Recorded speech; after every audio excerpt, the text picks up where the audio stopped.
A once-in-a-lifetime Rolex purchase. That's what we're going to talk about today. Before we jump really into the video though, I want to tell you guys a quick story. I went to a concert last night with my wife. We went out on a date. We've been looking forward to this concert for over a year. It's been delayed a couple times just because of the pandemic. But we went to see Michael Bublé when he came here to Salt Lake City, and we had awesome tickets. We were right up front. We were row 9. And he gave an awesome show. I mean, he's very talented and the show was great. The music was awesome. It was just a great atmosphere. And it was one of the most enjoyable live events that I've ever been to. And my wife was like, hey, what watch is he wearing during the show? And I was like, okay, let me look. Oh, he's wearing a white gold Daytona on Oysterflex with the meteorite dial. It's a new release. And it's one of the most attractive Rolex models, I think, in their product catalog. I mean, it's a dang cool watch. And he was wearing a slick suit. And you wouldn't think to pair a suit, formal attire, with a sport chronograph on a rubber strap. But there was something about it that just worked so well. And it grabbed the light. It shined. It sparkled under the lights at the venue. So I told my wife, I'm like, he's wearing a $30,000 Rolex. And she's like, oh, that's cool. So anyways, I kept kind of noticing his watch throughout the concert. And again, we had awesome seats. He walked by us several times. We were maybe 15 feet away from him at some points. And in fact, he even locked eyes on my wife and he was singing one of his songs and she was singing along and we were all, standing up and singing along and dancing and stuff. And he kind of half held his microphone out like, hey, do you want to sing? Like he does that sometimes at his concerts. And my wife got really embarrassed and she's like, no, she was really like, she wasn't having that, but it was awesome. It was a really fun experience. And I yelled out, nice Daytona. And obviously Michael didn't hear me, but it was cool. And after the concert, I went online and I'm like, is Michael Bublé, is he a Rolex brand ambassador? And it turns out, yes, he is. He's associated with Rolex. And there's even a little blurb on Rolex's website about him, about his family and whatnot. And he's highlighted with the platinum Daytona, which I have seen in person before and is one of the most awesome watches that I've seen in person from this brand. And so anyways, I did a little looking and it turns out anytime Michael Bublé's like one of his band members, it's a 10-year anniversary with him, he gifts them a Rolex, which I think is dang cool. And I noticed, I was thinking back because I was looking at his wrist and I was looking at other band members' wrists. And one of them was wearing a stainless steel Panda Daytona. Anyways, it was a great time. Thought I'd share that with you guys. And I don't know if Michael Bublé is a watch guy or not. In fact, maybe I'll tag him in this video. He probably will never watch it, has probably never heard of me. But on the off chance, Michael, you ever watch this or listen to this video, you gave a great show. Yes, I did yell at you, nice Daytona. And I look forward to when you come back into town. I will certainly be purchasing tickets again, taking my wife out and having a great time at your show. That was a blast. So thank you very much. Okay, guys, let's get to the topic of today's video. And that is a once-in-a-lifetime purchase for Rolex. It is something that you're able to do if you are a Rolex employee or you work for an authorized dealer of Rolex. You're authorized to buy one watch in your lifetime at a significant discount of roughly 50% off retail, which if you think about, that is really good. And I've thought about this. I'm like, all right, what would I choose? Let's say I worked for Rolex or I worked for a Rolex authorized dealer. What would I choose to get 50% off? And a few watches come to mind. I love the Sky Dweller. I love a lot of the different models that Rolex makes. I know some of you guys, you dislike Rolex. You don't like the designs. I'm not one of you. I really enjoy all the Rolexes that I've owned and that I've reviewed. But the Sky Dweller stands out. And of course, value kind of creeps into your mind a little bit. You're like, okay, you know what? I could spend $6 grand, get a Panda Daytona in stainless steel. Now it's worth 36 grand. If I ever needed to sell it, that's a quick, cool 30 grand in my pocket. Or maybe I'm going to spend Tudor money. I'm going to spend 3 grand and I'm going to get an OP41 in turquoise, right? The Tiffany dial, stainless steel. And that watch is now worth 15, 16 grand. I mean, part of you thinks about value. And I don't think that's a great thing. And here's a couple caveats. You're not just able to buy any Rolex you want. And so I know some of you are probably thinking like, ooh, you know what? Maybe this fall, this Christmas, I'll get a part-time job with my AD. I'll work 2-3 nights a week.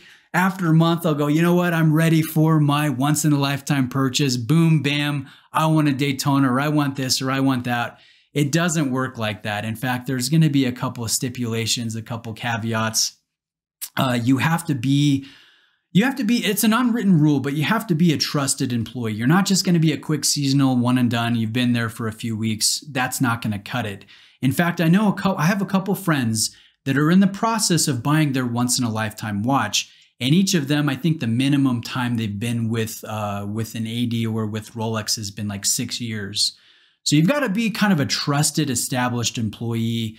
And once you do that, you request a specific watch. And it has to go through the chain of command. You've got to talk to your regional rep, and then eventually it will get approved or not. And the reason why I say or not is there are some models that Rolex makes that are very limited. I mean, I'm talking about some of their gem set precious metal options that are just, you know, they're basically not even on the configurator on Rolex's website because there's just not many of them. I think in that instance, you might get denied. But for the most part, you have the product catalog open to you. And again, you can get 50% off. Now, another rule is you have to get it engraved. And that is partially to commemorate your relationship with, you know, your employer. But I mean, at the same time, it's to discourage flippers, you know, to buy that Daytona for $6,000, sell it, make an easy 30, quit the company, go get a second job, whatever it may be. Part of it is to discourage flipping. And so you have to get the case back engraved. I know it's not a deal breaker. Some people might eventually flip those watches anyway at some point. I mean, heck, it's their watch. They can do whatever they want with it. But again, it's an unwritten etiquette rule. You're not supposed to flip this watch. You're getting a great discount. And so what would I do? What would I do with a 50% once in a lifetime purchase? Again, I can't change my mind 5 years from now and say, oh, I want this one. You just came out with a new awesome watch. I want that one instead. No. This is for keeps. This is your once in your employment type discount. Part of me is like, hey, yeah, go Sky Dweller, go really cool. You know, go with their annual calendar complication. I mean, heck, I think that would be great. There's not really any bad answer here. But for me, I want to go precious metal. I want to maximize that discount. And if I'm going to spend, you know, 20 grand, 30 grand, that's not something that I'm going to do all that often. And so I'm not going to be tempted by something that's subtle. I want something a little ostentatious. You know, I'm a little bit ridiculous. You guys know that. I've got silly hair. I've got silly opinions. I'm a little bit vain. And so I would want to go yellow gold.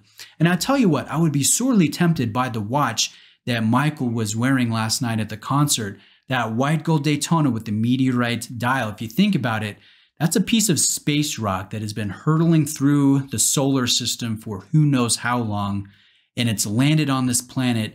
It didn't originate on this celestial body, and now it's the face of your precious metal Rolex watch. I mean, that is just, that is amazing. So part of me is like, hey, I want the one that I saw Michael wearing last night. But again, I'm a little bit vain. I'm okay clashing a little bit and pairing that subtle, silvery, sparkly meteorite execution, that dial, and putting it in, you know, yellow gold, and seeing that warmth, that luster, that hue. I think that would be awesome. I really do. So I would probably go that route. In fact, another contender would be on the screen behind me here. This is one that I have seen in person. It's the yellow gold Daytona on the Oysterflex ceramic bezel. It plays a little bit bigger because of the ceramic visually and the weight of the precious metal. So it feels more like a 40 millimeter watch as opposed to the stainless steel variations, which I think play more like a 39 with that case shape. I think the gold feel a little bit more substantial. And anyways, that one you guys can see is lovely with the use of red accenting, the Newman. I think this one. Looks a little bit more cohesive than the meteorite dial variation in yellow gold would be. So those two would be contenders. They're right around 30 grand, which means my price as an employee would be about 15, 16 grand.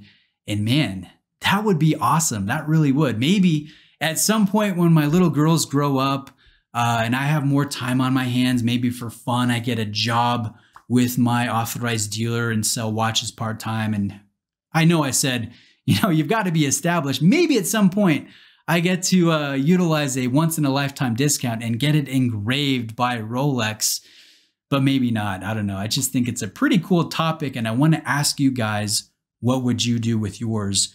Would you go with the stainless steel version? Would you go with a precious metal piece? Would you try to go with a really rare configuration, or would you go with the best complication I think that Rolex makes, the Sky Dweller, the annual calendar with that GMT, that secondary time zone? I'm curious. Let me know what you would do. And shout out if you're a Michael Bublé fan. I think, man, his music is awesome. And that concert was a blast. And again, hey, Michael, if you're ever watching this, great show. Really enjoyed it. So keep up the good work. Thanks for watching today, guys. Have a great day, and see you next time.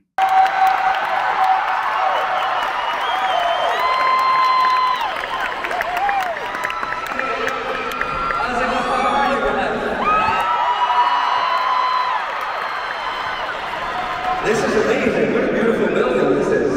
It's a really nice place right up here. It's weird though. It's weird. I just noticed when I came out, I went to go play to those people, but they're not there.